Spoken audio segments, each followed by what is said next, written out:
ఆకాశవాణి ప్రాంతీయ వార్తలు చదువుతున్నది పోపూరి మురళీకృష్ణ ప్రసాద్. ముఖ్యాంశాలు: క్రీడాకారులను ప్రోత్సహించేందుకు ఆడుదాం ఆంధ్ర పేరుతో రాష్ట్రంలో తొలిసారి క్రీడా పోటీలను నిర్వహిస్తున్నామని వ్యవసాయ శాఖ మంత్రి కాకాణి గోవర్ధన్ రెడ్డి పేర్కొన్నారు.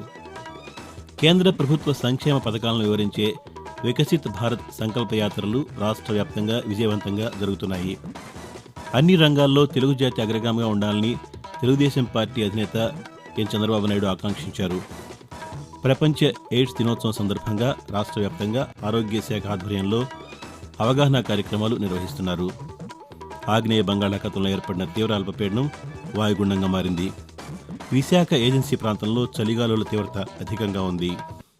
వార్తల వివరాలు: క్రీడాకారులను ప్రోత్సహించేందుకు గతంలో ఎన్నడూ లేని విధంగా ఆడుదాం ఆంధ్ర పేరుతో రాష్ట్రంలో క్రీడా పోటీలను నిర్వహిస్తున్నామని వ్యవసాయ శాఖ మంత్రి కాకాణి గోవర్ధన్ రెడ్డి పేర్కొన్నారు.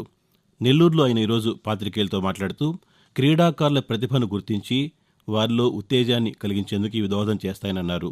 గ్రామ స్థాయి నుంచి రాష్ట్ర స్థాయి వరకు ఈ పోటీలు నిర్వహిస్తామని, రాష్ట్ర స్థాయి విజేతలకు ముఖ్యమంత్రి వైఎస్ జగన్మోహన్ రెడ్డి బహుమతులు అందజేస్తారని చెప్పారు. 5 అంశాల్లో క్రీడా పోటీలు నిర్వహిస్తున్నామని, క్రీడాకారులు ఈ అవకాశాన్ని సద్వినియోగం చేసుకోవాలని మంత్రి కోరారు.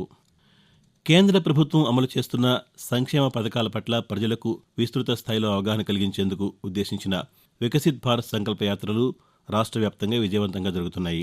సంక్షేమ పథకాల వివరాలను వివరించే ప్రచార రథాలు రాష్ట్ర వ్యాప్తంగా పర్యటిస్తూ ఉండగా ప్రజలకు ఈ పథకాల ప్రయోజనాల గురించి కేంద్ర అధికారులు విస్తృత స్థాయిలో అవగాహన కల్పిస్తున్నారు. ఇప్పటివరకు ఉత్తరాంధ్ర జిల్లాలు, ప్రకాశం జిల్లా సింగరాయకొండ, కృష్ణా జిల్లా మచిలీపట్నం ప్రాంతాల్లో ఈ ప్రచార రథాలు పర్యటిస్తున్నాయి. వికసిత్ భారత్ యాత్రలకు ప్రజల నుండి కూడా విశేష స్పందన లభిస్తోంది. ప్రపంచంలోనే భారతదేశం అగ్రస్థానంలో ఉండాలని తెలుగుదేశం పార్టీ అధినేత మాజీ ముఖ్యమంత్రి నారా చంద్రబాబు నాయుడు ఆకాంక్షించారు. తిరుమలలో ఈరోజు శ్రీ వెంకటేశ్వర స్వామిని కుటుంబ సమేతంగా దర్శించుకున్న అనంతరం ఆయన పాతికేయులతో మాట్లాడుతూ భారతదేశం, ప్రత్యేకించి తెలుగు జాతి అన్ని రంగాల్లో అగ్రగామిగా ఉండాలన్నది తన ఆకాంక్ష అని అన్నారు. ప్రజలకు సేవలు అందించే శక్తి సామర్థ్యాలు ఇవ్వాలని భగవంతుని ప్రార్థించానని చంద్రబాబు నాయుడు పేర్కొన్నారు. ప్రస్తుత ఆర్థిక సంవత్సరం సెప్టెంబర్ త్రైమాసికంలో భారత ఆర్థిక వ్యవస్థ 7.6% వృద్ధి నమోదు చేసింది. తయారీ, గనులు, సేవల రంగం మెరుగ్గా రాణించడంతో ఇది సాధ్యమైందని కేంద్ర ప్రభుత్వం వెల్లడించింది. గత ఏడాది జూలై, సెప్టెంబర్లో స్థూల దేశీయోత్పత్తి జీడీపీ 6.2%గా నమోదైంది. 2023 జూలై, సెప్టెంబర్లో చైనా ఆర్థిక వ్యవస్థ 4.9% వృద్ధి రేటు మాత్రమే నమోదు చేయడంతో ప్రపంచంలోనే అత్యంత వేగవంతమైన పెద్ద ఆర్థిక వ్యవస్థగా భారత్ కొనసాగింది. అంతర్జాతీయంగా పరీక్షాకాలం నడుస్తున్నప్పటికీ తాజా గణాంకాలు భారత ఆర్థిక వ్యవస్థ స్థిరత్వాన్ని, బలాన్ని ప్రతిబింబించాయని ప్రధానమంత్రి నరేంద్ర మోదీ హర్షం వ్యక్తం చేశారు. మరిన్ని అవకాశాలు సృష్టించడం, పేదరికాన్ని వేగంగా నిర్మూలించడం, ప్రజల సులభతర జీవనాన్ని మెరుగుపరచడం కోసం వేగవంత వృద్ధిని సాధించడానికి కట్టుబడి ఉన్నామని ప్రధాని సామాజిక మాధ్యమంలో ఒక సందేశంలో పేర్కొన్నారు. ఎయిడ్స్ వ్యాధి నివారణ దిశగా సంఘాలను నాయకత్వం వహించనివ్వండి అనే ఇతివృత్తంతో ఈ ప్రాణాంతక వ్యాధి పట్ల రాష్ట్ర వ్యాప్తంగా ఈరోజు అవగాహన కార్యక్రమాలు జరుగుతున్నాయి. రాష్ట్ర వైద్య శాఖ ఆధ్వర్యంలో జరుగుతున్న ఈ కార్యక్రమంలో భాగంగా ఆ శాఖ అధికారులు రాష్ట్ర వ్యాప్తంగా నగరాలు, పట్టణాల్లో ర్యాలీలు, సమావేశాలు నిర్వహించి ప్రజలు పాటించవలసిన జాగ్రత్తలు తెలియజేస్తున్నారు. ప్రకాశం జిల్లా ఒంగోలులో జరిగిన కార్యక్రమంలో పార్లమెంటు సభ్యులు మాగుంట శ్రీనివాసరెడ్డి పాల్గొన్నారు.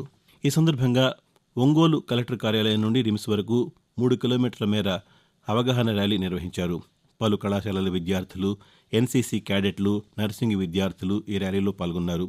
చిత్తూరులో జరిగిన కార్యక్రమంలో శాసనసభ్యులు జె శ్రీనివాసులు పాల్గొని ర్యాలీని జెండా ఊపి ప్రారంభించారు. ఆకాశవాణి ప్రాంతీయ వార్తలు వింటున్నారు. జేఈఈ మెయిన్స్ తొలి విడతకు దరఖాస్తు చేసే గడువును ఈ నెల 4వ తేదీ రాత్రి 9 గంటల వరకు పొడిగించినట్టు జాతీయ పరీక్షల సంస్థ ఎన్టీఏ ఒక ప్రకటనలో తెలిపింది. ఇందుకు సంబంధించి వివరాలు తెలియజేసింది. ముందుగా ప్రకటించిన గడువు గత రాత్రితో ముగిసింది. ఈ గడువును తిరిగి ఈ నెల 4వ తేదీ వరకు పొడిగించారు. సమర్పించిన దరఖాస్తులో పొరపాట్లు ఏమైనా ఉన్న పక్షంలో వాటిని వెబ్సైట్లో డిసెంబర్ 6 నుండి 8వ తేదీలోపు సవరించుకోవచ్చని, తొలి విడత ఆన్లైన్ పరీక్షలు జనవరి 24వ తేదీ నుండి ప్రారంభమవుతాయని ఎన్టీఏ పేర్కొంది. వచ్చే ఏడాది మార్చి నెలలో నిర్వహించనున్న ఇంటర్మీడియట్ పబ్లిక్ పరీక్షల ఫీజు చెల్లింపు గడువును పొడిగించినట్టు ఇంటర్మీడియట్ బోర్డు కార్యదర్శి సౌరభ్ గౌర్ తెలిపారు. జనరల్, వొకేషనల్ విభాగాల్లో ప్రథమ, ద్వితీయ సంవత్సరాల రెగ్యులర్, ప్రైవేటు విద్యార్థులు ఎటువంటి అపరాధ రుసుము లేకుండా తమ తమ కళాశాలల్లో ఈ నెల 5వ తేదీలోపు పరీక్ష ఫీజు చెల్లించవచ్చు. జరిమానాతో కలిపి ఈ నెల 15వ తేదీలోపు కళాశాలల్లోనూ, 16వ తేదీలోపు ప్రిన్సిపాల్స్ ద్వారా ఇంటర్ బోర్డు ఖాతాకు బదిలీ చేయవచ్చని ప్రకటనలో వివరించారు. ప్రధానమంత్రి మాతృవందన యోజన కార్యక్రమం కింద కేంద్ర ప్రభుత్వం అందజేస్తున్న ప్రయోజనాలను మహిళలు సద్వినియోగం చేసుకోవాలని ఎన్టీఆర్ జిల్లా వైద్యశాఖ ప్రధానాధికారి డాక్టర్ ఎం. సుహాసిని ఒక ప్రకటనలో కోరారు. 2022 ఏప్రిల్ 1వ తేదీ నుండి ఈ కార్యక్రమం అమలు జరుగుతోందని, మొదటిసారి గర్భం ధరించిన మహిళకు 5,000 రూపాయలు, రెండవసారి ఆడ శిశువుకు జన్మనిచ్చిన వారికి 6,000 రూపాయల మేర ఆర్థిక సహాయం అందుతుందని ఆమె వివరించారు. స్థానికంగా ఉన్న ఆశా కార్యకర్తలకు సంబంధిత మహిళలు వివరాలు ఇవ్వాలని, ఇందుకు సంబంధించి ఈరోజు ప్రత్యేక కార్యక్రమం జరుగుతోందని సుహాసిని పేర్కొన్నారు. ఆగ్నేయ బంగాళాఖాతం, దక్షిణ అండమాన్ సముద్ర ప్రాంతాల్లో కేంద్రీకృతమై ఉన్న తీవ్ర అల్పపీడనం ఈరోజు వాయుగుండంగా మారిందని అమరావతిలోని భారత వాతావరణ కేంద్రం తెలిపింది. ఇది పశ్చిమ వాయువ్య దిశగా పయనించి మరింత బలపడి ఈ నెల 3వ తేదీన నైరుతి బంగాళాఖాతానికి చేరుకుని తుపానుగా మారే అవకాశం ఉందని పేర్కొంది. ఈ తుపానుకు మిచౌంగ్ అని నామకరణం చేశారు. తుపానుగా మారిన తరువాత ఎక్కడ తీరం దాటేది ఇంకా స్పష్టత లేదని అధికారులు పేర్కొంటున్నారు. అయితే 4వ తేదీన ఉత్తర తమిళనాడు, దక్షిణ కోస్తాంధ్ర మధ్యలో తుపాను తీరానికి చేరువయ్యే అవకాశం ఉందని తెలిపారు. దీని ప్రభావంతో దక్షిణ కోస్తాలో ఆది, సోమవారాల్లో భారీ నుంచి అతి భారీ వర్షాలు కురుస్తాయని అమరావతిలోని భారత వాతావరణ కేంద్ర అధికారులు తెలియజేశారు. తుఫాను హెచ్చరికల దృష్ట్యా రైతులు వ్యవసాయ పనుల్లో తగిన జాగ్రత్తలు తీసుకోవాలని రాష్ట్ర విపత్తుల నిర్వహణ సంస్థ managing director doctor BR Ambedkar ఒక ప్రకటనలో తెలిపారు. మత్స్యకారులు సముద్రంలో వేటకు వెళ్లరాదని, తీర ప్రాంత ప్రజలు అప్రమత్తంగా ఉండాలని కూడా ఆయన సూచించారు.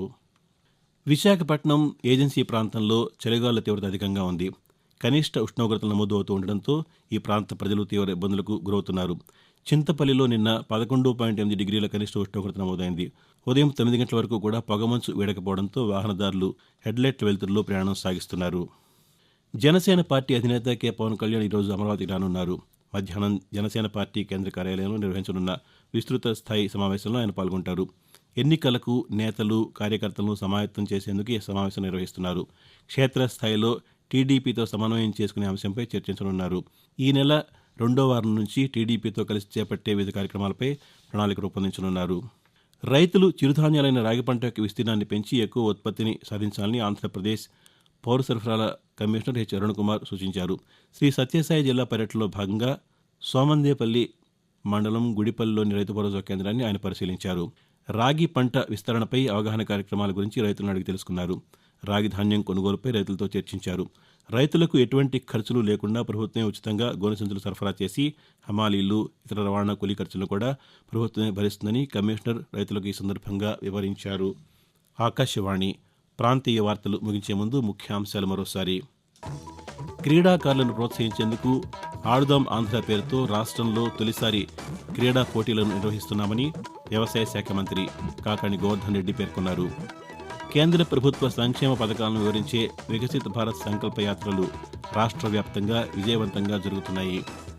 అన్ని రంగాల్లో తెలుగు జాతి అగ్రగామిగా ఉండాలని తెలుగుదేశం పార్టీ అధినేత ఎన్. చంద్రబాబు నాయుడు ఆకాంక్షించారు. ప్రపంచ ఎయిడ్స్ దినోత్సవం సందర్భంగా రాష్ట్ర వ్యాప్తంగా ఆరోగ్య శాఖ ఆధ్వర్యంలో అవగాహన కార్యక్రమాలు నిర్వహిస్తున్నారు. ఆగ్నేయ బంగాళాఖాతంలో ఏర్పడిన తీవ్ర అల్పపీడనం వాయుగుండంగా మారింది. విశాఖ ఏజెన్సీ ప్రాంతంలో చలిగాలుల తీవ్రత అధికంగా ఉంది. ఆకాశవాణి ప్రాంతీయ వార్తలు ఇంతటితో సమాప్తం.